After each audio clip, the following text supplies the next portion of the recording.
Après son week-end entre copines à Bordeaux, ma femme Audrey m'a regardé comme on regarde un ancien collègue croisé au rayon surgelé, poli, vaguement gênant, parfaitement remplaçable. Et quand elle m'a proposé qu'on devienne juste amis, elle ne s'attendait pas à ma réponse. Audrey est rentrée un dimanche soir, 21h17. Je m'en souviens parce que le four venait de sonner pour le gratin dauphinois. Oui, j'avais fait un gratin, comme un homme dangereux qui croit encore au mariage et aux pommes de terre.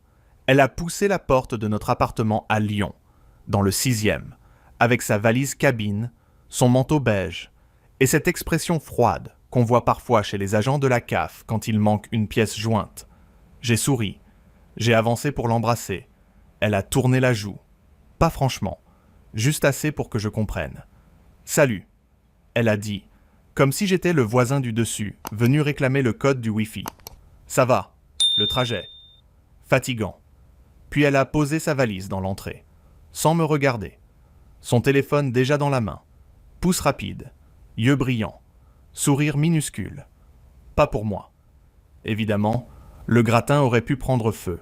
Elle aurait sûrement demandé s'il y avait du réseau dans les flammes. Avant ce voyage, Audrey était différente. Pas parfaite. Personne ne l'est. Surtout pas quelqu'un qui met des coussins décoratifs sur un canapé déjà occupé par des humains. Mais elle était présente, vivante, drôle. Elle râlait contre le syndic, oubliait toujours son parapluie, me volait mes frites au café de la rue Garibaldi en prétendant qu'elle goûtait seulement. Là, elle traversait notre salon comme une invitée dans un Airbnb trop petit.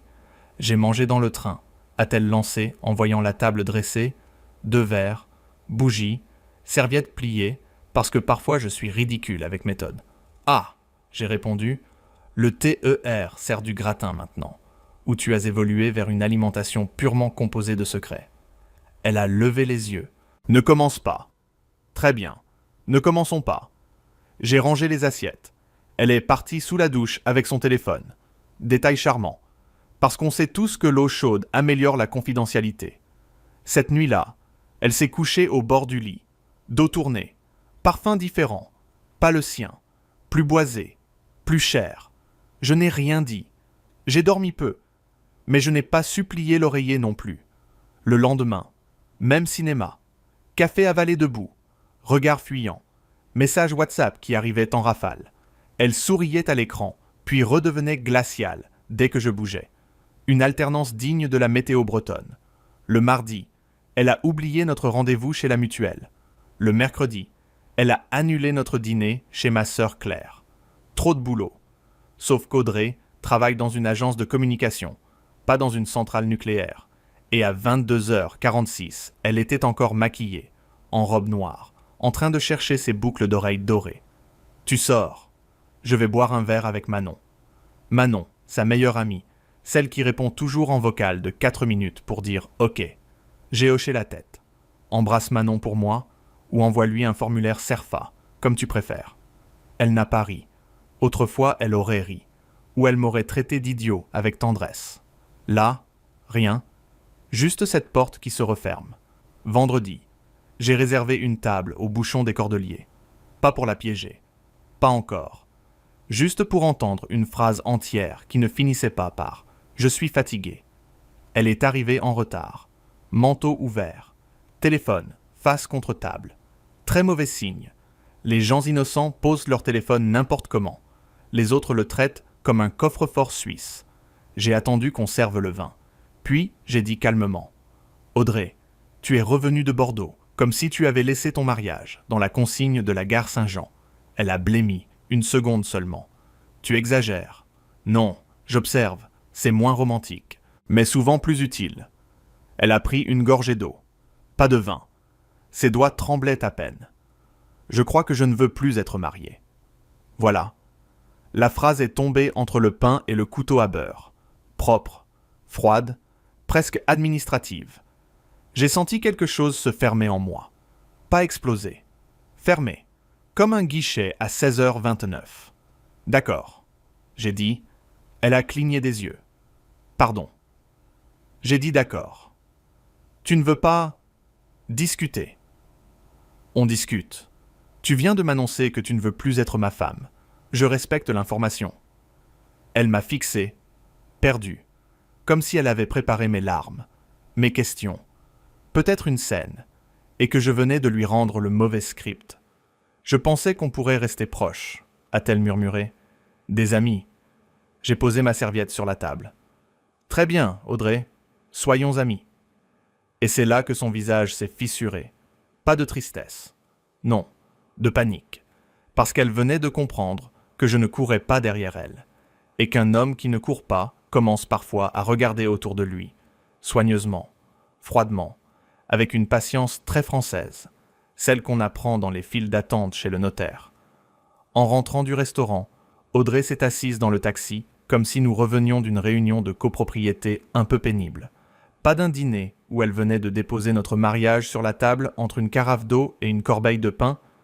Je regardais les quais du Rhône défiler, les lumières dans l'eau, les couples qui fumaient devant les bars. Et je me disais que Lyon avait au moins cette élégance. La ville continuait de fonctionner, même quand votre vie prenait l'odeur d'un dossier mal imprimé. Dans l'ascenseur, elle a fini par lâcher. Tu le prends vraiment comme ça. Tu préférais quoi? Que je m'accroche à ta manche entre le 3e et le 4e étage. Elle a pincé les lèvres. Tu es froid. J'ai souri. Curieux reproche venant d'un congélateur en manteau Sandro. Elle n'a plus parlé. À l'appartement, elle est partie directement dans la chambre, téléphone à la main. Encore. Toujours. Son nouveau petit organe vital. Moi, j'ai enlevé ma veste. J'ai rincé 2 verres propres. Parce que même humilié, je reste quelqu'un qui ne laisse pas de vaisselle. Chacun ses pathologies. Les jours suivants ont confirmé ce que je savais déjà. Audrey ne voulait pas être amie. Elle voulait la tranquillité d'une épouse, qui quitte sans quitter, garder l'adresse, le confort, le canapé, le compte Netflix, le chat de la voisine qu'elle caressait dans l'escalier, et surtout mon ignorance bien rangée dans un placard. Le lundi, elle est rentrée à minuit passé. Maquillage impeccable, parfum discret, chaussures neuves, réunion tardive. À l'agence? Oui. J'ai regardé ses talons, un peu mouillés. Vous faites vos réunions dans des bars à cocktails maintenant. Elle a levé les yeux au ciel. Arrête avec tes sous-entendus. C'était amusant. Dans le genre enterrement sous la pluie, elle appelait sous-entendu ce qui ressemblait déjà à un panneau lumineux. Le mardi, elle a reçu un bouquet au bureau.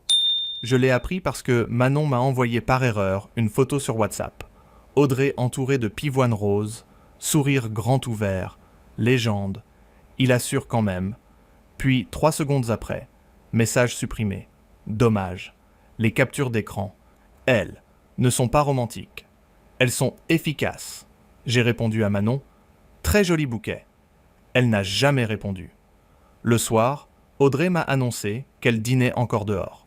Avec Manon. Évidemment, cette pauvre Manon mangeait plus souvent dehors qu'un critique du guide Michelin. J'ai hoché la tête.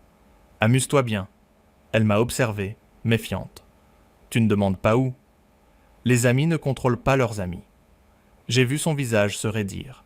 Elle avait voulu transformer notre mariage en colocation sentimentale. Alors je jouais le règlement intérieur. Mercredi matin, j'ai appelé ma banque. Pas pour tout casser.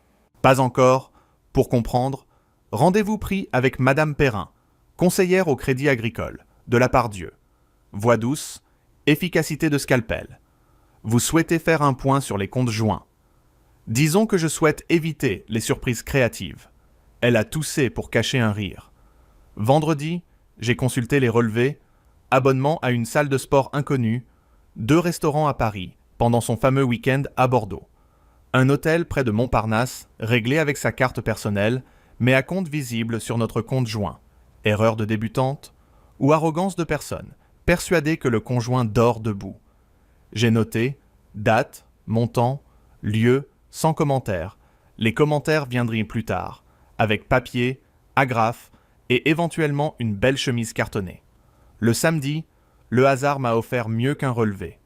Audrey était sous la douche, téléphone posé sur la commode, écran allumé, notification WhatsApp. Edward.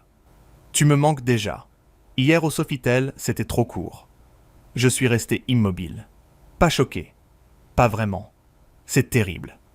Le moment où l'on confirme l'évidence a moins de panache qu'on l'imagine. Pas de musique dramatique, pas d'orage, juste le bruit de l'eau et un prénom anglais prétentieux qui clignote sur un écran français. Edward.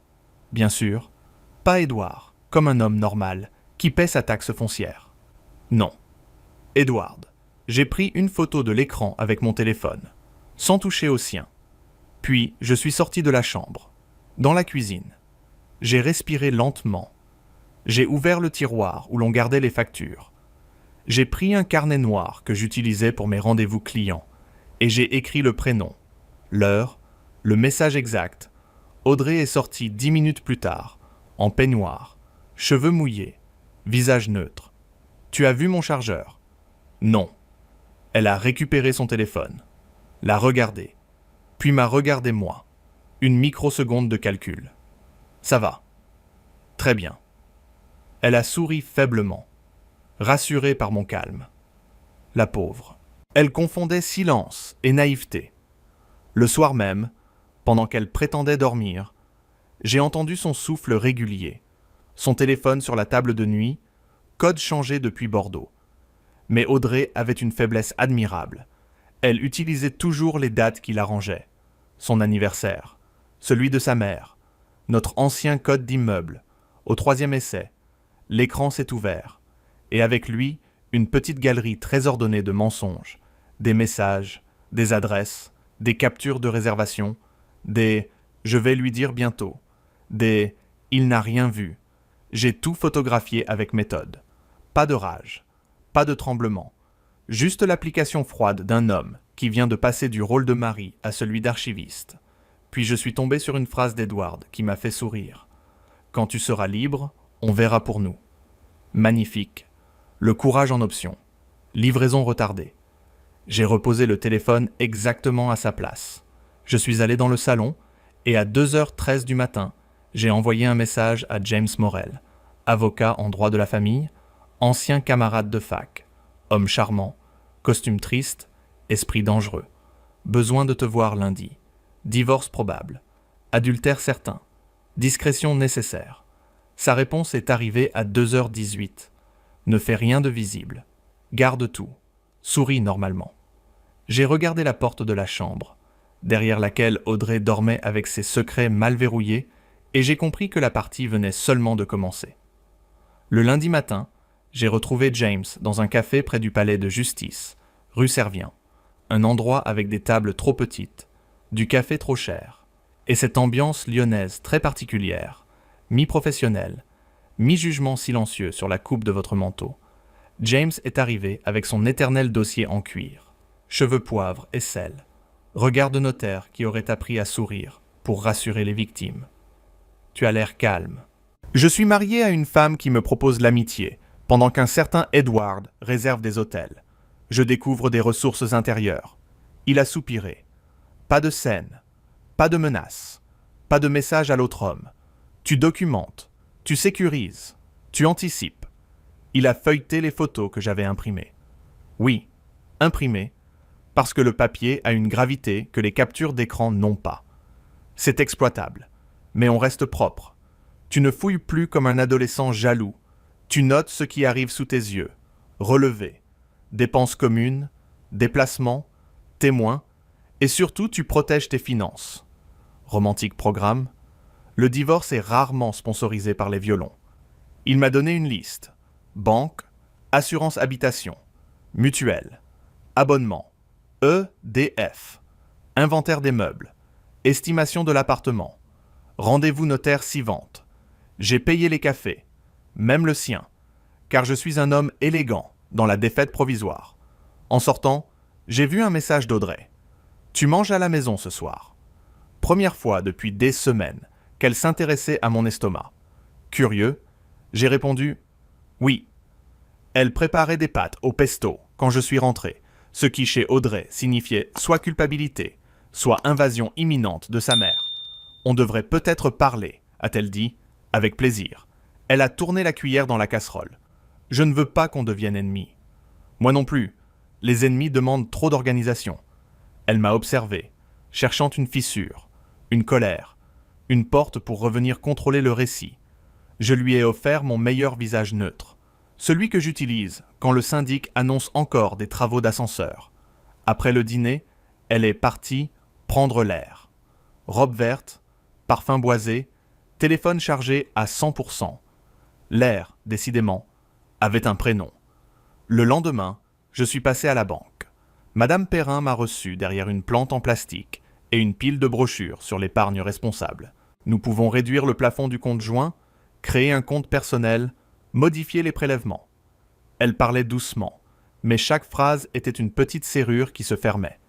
J'ai transféré mon salaire vers mon compte individuel, laissé sur le joint, de quoi payer le crédit, les charges, les dépenses communes. Pas un euro de moins, pas un euro naïf de plus. J'ai annulé Canal, la box premium qu'Audrey adorait, l'abonnement à la salle de sport inconnue et le service de livraison de fleurs, qui portait très mal son nom puisqu'il livrait surtout des preuves. Le jeudi, James m'a recommandé Lucas Renault, enquêteur privé à Villeurbanne, ancien gendarme, voix basse, veste grise, homme qui avait l'air de savoir combien de mensonges peut contenir un parking souterrain. Nous nous sommes vus dans un café sans charme, près de Charpennes. Je ne fais rien d'illégal, a-t-il prévenu. Parfait, moi non plus, c'est très reposant. Je lui ai donné les horaires, les noms, les lieux possibles. Sofitel, Montparnasse, un bar à cocktail dans le Vieux-Lyon, et cette adresse rue Mercière qu'Edward avait envoyée à Audrey. Lucas a noté, sans lever le sourcil. Qualité rare. Votre objectif? Savoir, prouver, partir proprement. Il a hoché la tête. Alors, ne changez rien chez vous. Mais chez moi, justement, tout changeait. Audrey rentrait de plus en plus tard. Elle avait arrêté de cacher sa joie avant de sortir et sa fatigue en rentrant. Elle se croyait déjà ailleurs, sauf que son ailleurs semblait exiger que je continue à payer la moitié du décor. Un soir, elle m'a demandé, faussement légère, « Tu crois qu'on pourrait garder l'appartement, même si on se sépare? Quelques mois, le temps de voir. » J'ai posé mon verre d'eau. Voir quoi? Comment on s'organise?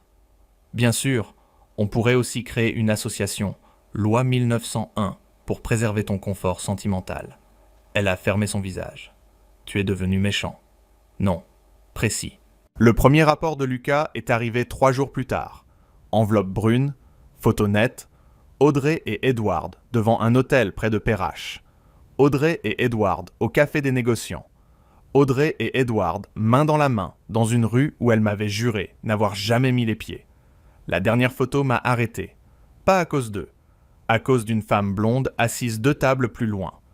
Manon. Regard baissé sur son téléphone. Présente. Complice. Donc le voyage à Bordeaux n'avait jamais été un simple week-end entre copines.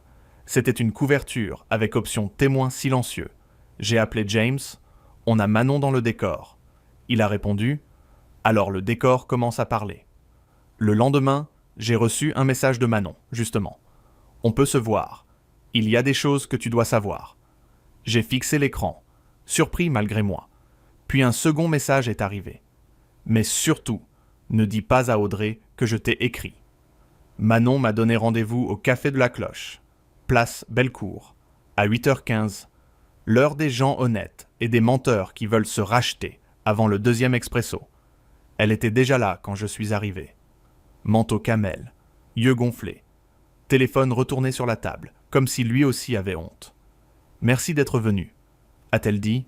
« Je suis curieux. C'est mon seul défaut publiable. » Elle n'a pas souri. Mauvais signe. Elle a trituré son sucre, sans le mettre dans son café. Puis elle a lâché. « Bordeaux. C'était faux. Je sais. » Elle a relevé la tête. Pâle. « Tu sais quoi, exactement. » Assez pour ne plus commander de cannelé pendant un moment. Elle a fermé les yeux. Audrey m'a demandé de la couvrir. Au début, elle m'a dit qu'elle avait besoin de réfléchir, qu'elle allait voir une amie. Puis, j'ai compris pour Edward. Et tu as continué. Elle a encaissé. Oui, j'ai laissé le silence faire son travail. C'est fou comme les gens remplissent vite le vide quand ils ont mauvaise conscience. Elle a sorti une enveloppe de son sac, petite, blanche, bien pliée. J'ai des messages, des dates. Elle m'a demandé plusieurs fois de mentir si tu appelais. Et il y a autre chose, évidemment, il y avait autre chose dans ce genre d'histoire. Autre chose arrive toujours comme un contrôleur SNCF quand vous avez oublié de composter.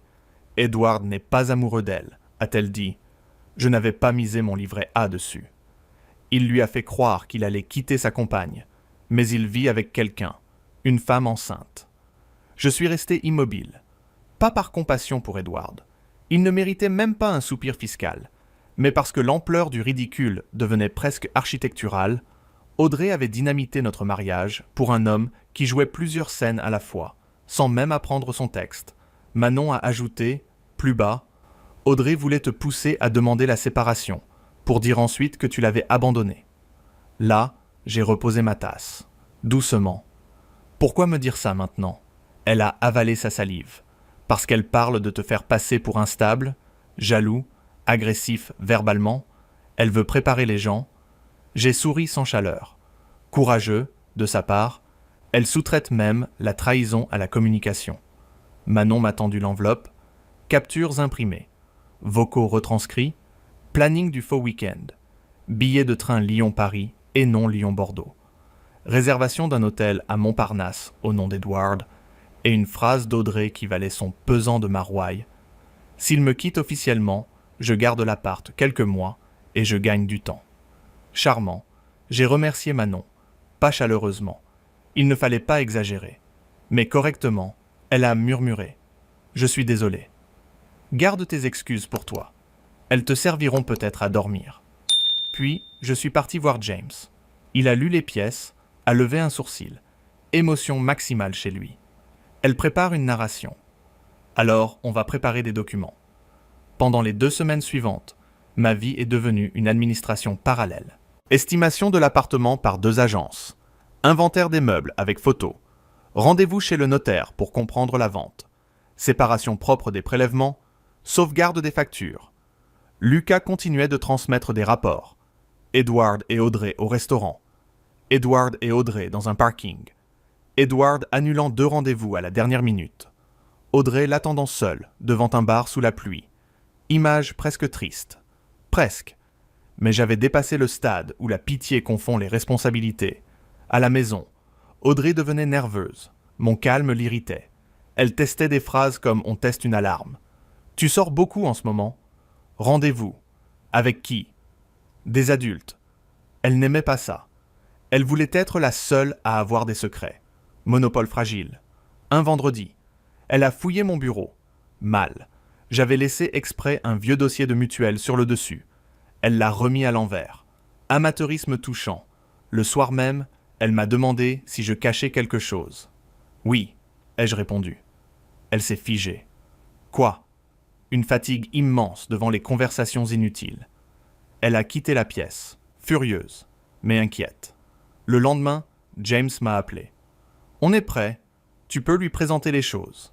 Pas d'accusation théâtrale. Tu restes factuel. Tu proposes la voie amiable. Sinon, on dépose avec tout. Je pensais faire un dîner. Il y a eu un silence. Un dîner ? Oui, à la maison. Table propre. Enveloppe.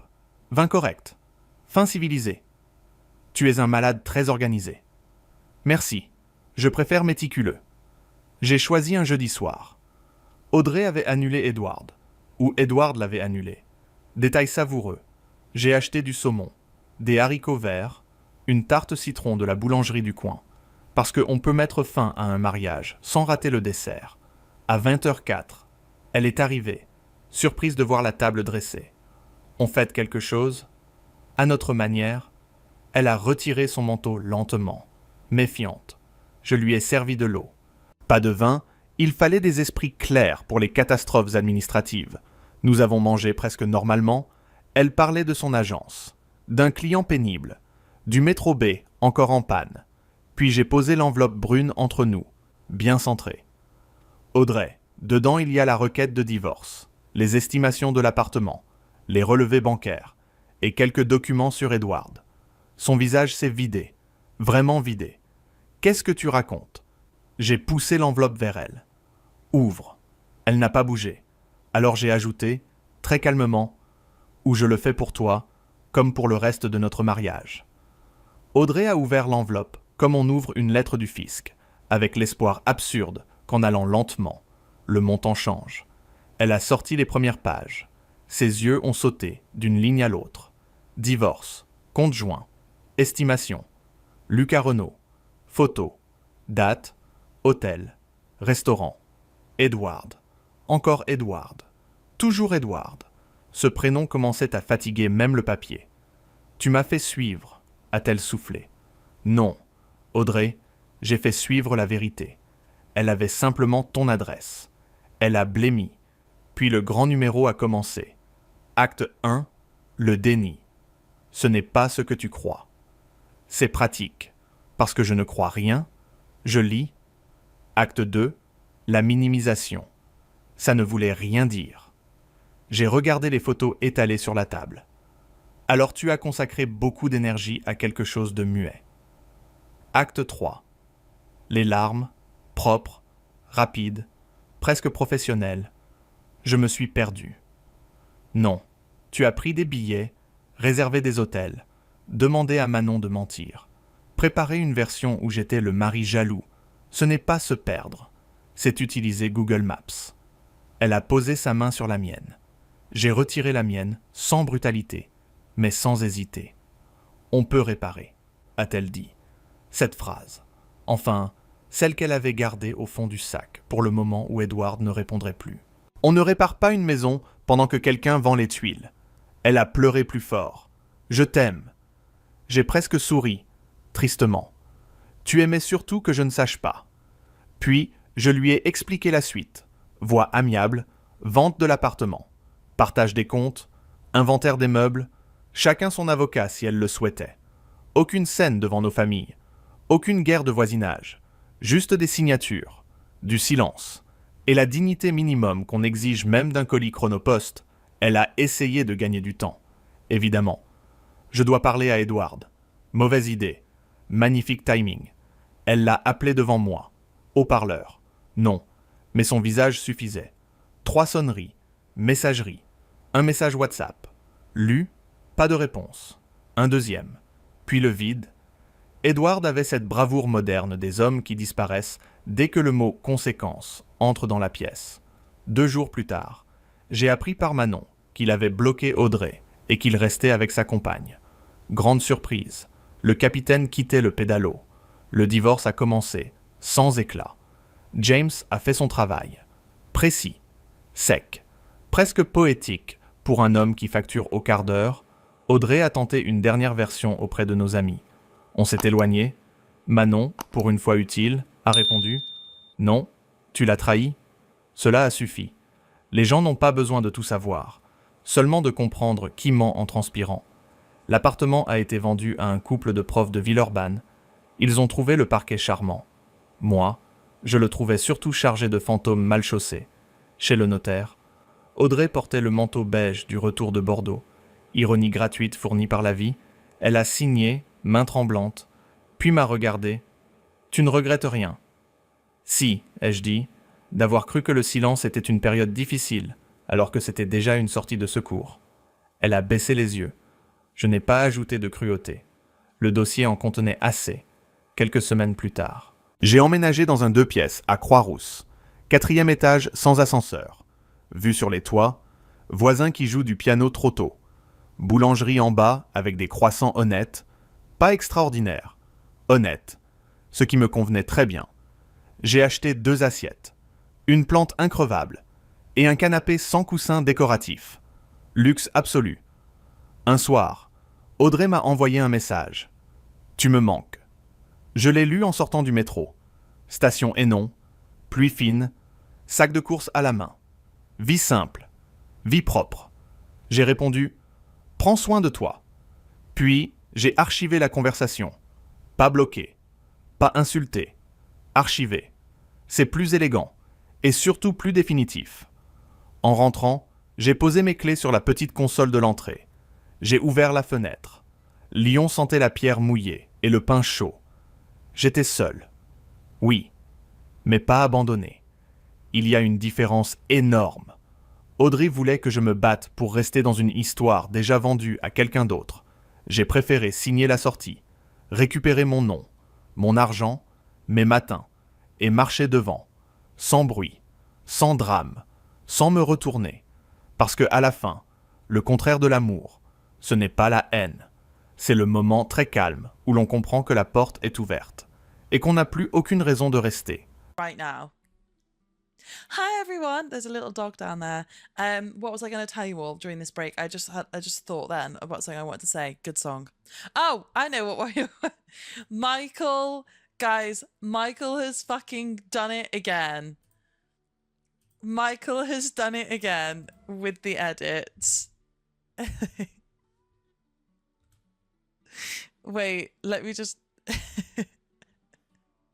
Everyone, you have to say thank you to Michael. Michael, I wish you could do this for me full time.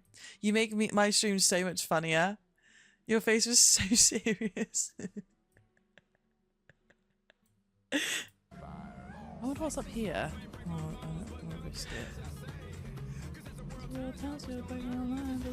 Oh shit.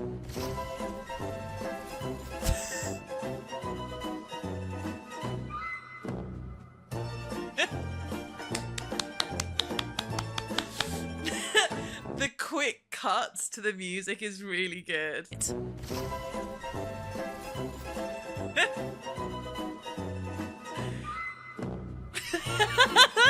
Like the look to camera, really, really good.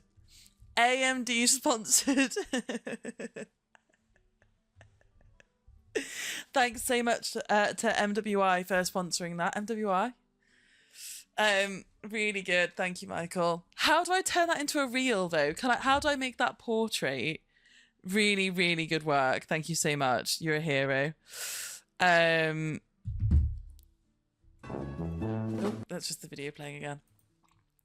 Turn your phone sideways. That's really funny. Oh my god. Yeah, Han, I watched it last night and I got a bit emotional. Did anyone else really watch? Did you see your fly impression clip? I did, thanks, Dips. Would you all like to watch this? I feel like this would be a funny edit as well. But I don't know how to. Hi, Supercubes, welcome back in. Ready?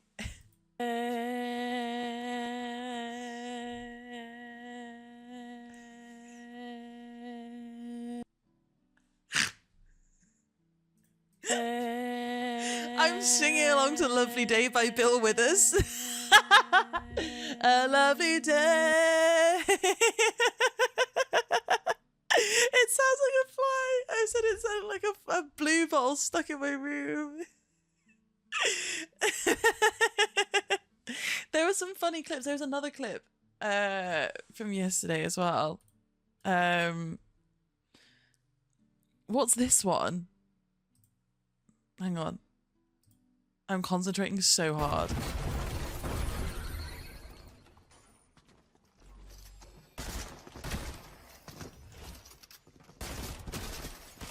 Oh, sorry, just me being cracked with the shot. Oh, I missed that shot. Oh my god. Oh my god. I'm gonna piss my pants. I'm gonna piss my pants. Oh my god. Right, okay. Oh my god, there's someone else coming. Okay, it was me saying I'm gonna piss my pants repeatedly. That's good. Yeah, good. I sound like I sound like I'm doing something else that isn't playing Fortnite. I can't lie. Oh, this is when I knocked everything over. And someone else is coming. Oh, this is just the aftermath. When I got the dog. Oh, did we miss it? Oh, so much stuff just broke. I tripped over my trouser leg. Everything's just chewy. It wouldn't surprise me if Amanda. God, that lighting looked good. Sponsor stream, by the way. Yeah. Thank you for Hype Train. We should do something to celebrate for Hype Train. Celebrate for Hype Trains. ADHD fears me, guys.